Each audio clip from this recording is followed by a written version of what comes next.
महाराष्ट्र में हुए 15 जनवरी के पंचायत चुनाव के नतीजे आ चुके हैं। उद्धव ठाकरे की अगुवाई वाली महाविकास अघाड़ी गठबंधन ने बीजेपी को पंचायत चुनाव में करारी मात दी है।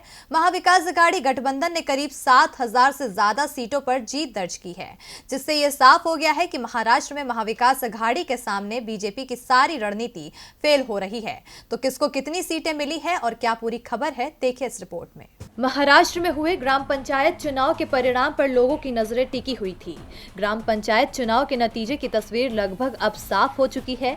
राज्य की सत्ताधारी पार्टी शिवसेना और उसके गठबंधन ने इस चुनाव में बड़ी जीत दर्ज की है। महाविकास अघाड़ी गठबंधन ने बीजेपी को पंचायत चुनाव में करारी मात दी है। इस चुनाव में शिवसेना सबसे बड़ी पार्टी बनकर उभरी है।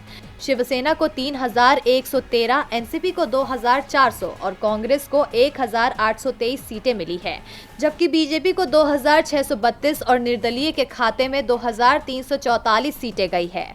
महाराष्ट्र में उद्धव ठाकरे की अगुवाई में चल रही महाविकास अघाड़ी गठबंधन सरकार के सामने ये पहली बड़ी राजनीतिक चुनौती थी, जिसमें कांग्रेस, एनसीपी और शिवसेना ने मिलकर करीब 7,000 से ज्यादा सीटों पर जीत हासिल की है। लेकिन खास बात ये रही कि इस चुनाव में सभी पार्टियों ने अलग अलग चुनाव लड़ा था।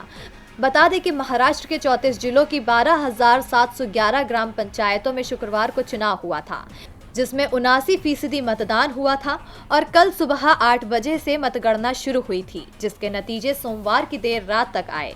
पिछले साल 11 दिसंबर को 14,234 ग्राम पंचायतों के चुनाव की घोषणा की गई थी। ग्राम पंचायतों में 31 मार्च 2020 को चुनाव होने वाले थे, लेकिन महामारी की वजह से 17 मार्च 2020 को चुनाव कार्यक्रम स्थगित कर दिया गया।